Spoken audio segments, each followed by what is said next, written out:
Jadi Ahlus Sunnah wal Jamaah ini dulu tidak ada ulama yang secara formal mengatakan golongan saya namanya Ahlus Sunnah, nggak ada.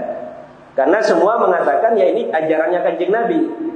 Baru pada masa-masa di akhir pemerintahannya Sayyidina Utsman radhiyallahu anhu sudah mulai muncul perpecahan di kalangan umat Islam sampai terjadi pembunuhan terhadap Sayyidina Utsman. Kemudian setelah wafatnya Sayyidina Utsman diganti oleh Sayyidina Ali radhiyallahu an. Nah, pada waktu itu beberapa sahabat tidak mau berbaiat kepada Sayyidina Ali kecuali setelah kasus pembunuhan Sayyidina Utsman terungkap sejelas-jelasnya. Jadi mau mengakui Sayyidina sebagai khalifah kalau pembunuhnya Sayyidina Utsman bisa dibawa ke pengadilan. Nah, enggak begitu. Nah, tapi ternyata Sayyidina Ali ketika jadi pemimpin mengatakan ini tetap akan diproses tapi tidak sekarang. Ini kondisi negara sedang tidak stabil. Sehingga nanti kalau sudah mulai kondusif nanti akan diproses. Sehingga karena tidak kondusif itu, yang awalnya ibu kota umat Islam itu ada di Madinah, pada zamannya Sayyidina Ali pindah ke Kufah di Irak, tapi tidak pindah ke Kalimantan ya. Ya, jadi kalau bicara perpindahan ibu kota dulu pernah terjadi. Jadi pada zamannya siapa? Sayyidina Ali yang awalnya ibu kota negara Islam itu di Madinah, kemudian dipindah ke Kufah. Karena menurut beliau situasi politik sedang tidak kondusif. Beliau menjalankan pemerintahan dari Kufah sampai kemudian ada sedikit ketidaksepahaman antara Sayyidina Ali dengan Sayyidina Muawiyah. Akhirnya terjadi apa yang disebut dengan peristiwa Siffin ya.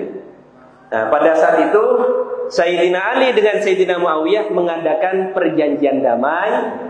Dan itu dianggap oleh sebagian pendukungnya Sayyidina Ali sebagai kesalahan. Sayyidina Ali mestinya tidak mentoleransi kelompok oposisi ya, gitu kalau bahasanya orang sekarang. Tidak mentoleransi kelompok oposisi, meskipun mereka mengajak menyelesaikan persoalan dengan damai berdasarkan Al-Quran.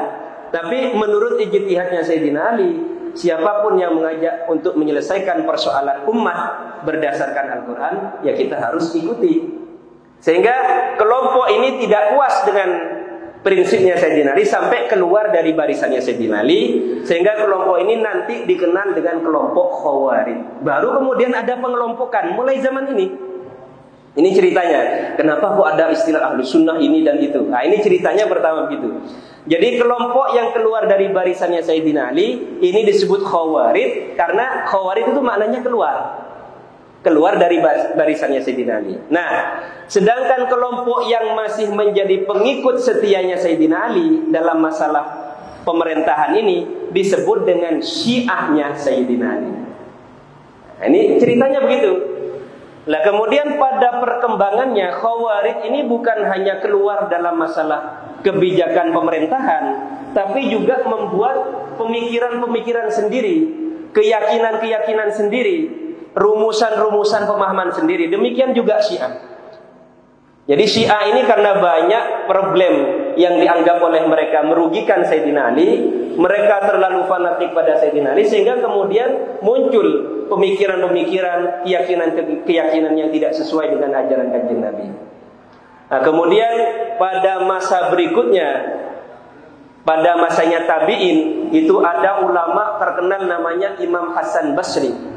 Beliau yang menjadi sanadnya silsilah semua ilmu para ulama sampai zaman sekarang, mulai dari yang NU, yang bukan NU dan yang lain semuanya, itu mesti nanti ketemu dengan ulama yang bernama Imam Hasan Al-Basri. Nah, Imam Al-Hasan Al-Basri ini ketika mengajarkan ilmunya di hadapan santri-santrinya, pada saat itu ada seorang santri yang bernama Wasil bin Atha ya. Ada santri namanya Wasil bin Atha tidak cocok ke gurunya ini.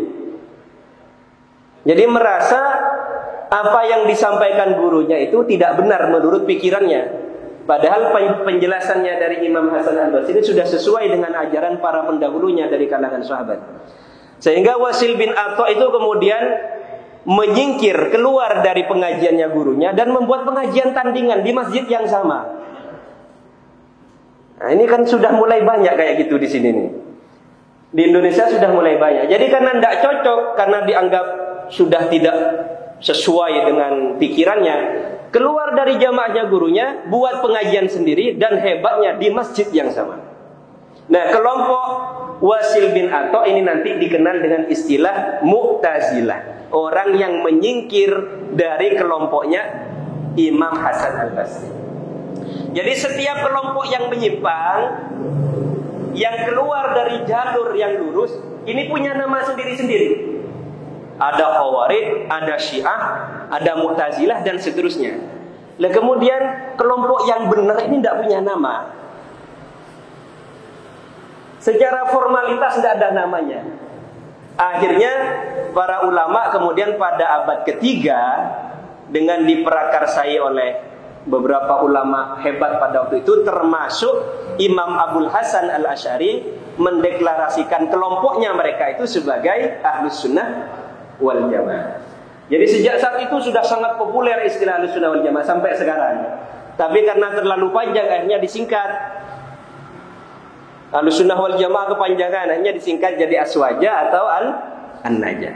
Ya, namun ya bisa dipahami ceritanya kenapa kok ada kelompok-kelompok kayak gini. Padahal ajarannya kan satu dari Kanjeng Nabi. Ya betul. Sumbernya satu, sungai itu mengalir, nanti nyampe di mana ada yang pecahannya sungai ini, pecahannya ke kiri dan seterusnya. Nah, seperti itu juga gambaran yang bisa kita pahami terkait ajaran Islam. Dan semua kelompok ini nanti mengklaim sama-sama benar. Untuk membuktikan benar dan tidaknya adalah perlu kita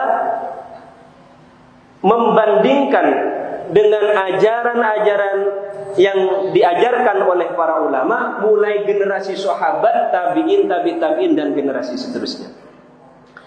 Nah ini kalau berbicara tentang Ahlus Sunnah wal Jamaah, nanti kita bisa memahaminya dari perbandingan saja, para hadirin semuanya. Saya tidak mau menjelaskan Ahlus Sunnah gini, nanti rumit juga untuk memahaminya. Mungkin sistematikanya seperti yang dijelaskan oleh ulama-ulama yang fokus membahas tentang aliran-aliran. Nanti yang ditekankan itu adalah pembahasan per tema. Umpamanya ada pembahasan tentang statusnya orang Islam yang melakukan dosa besar.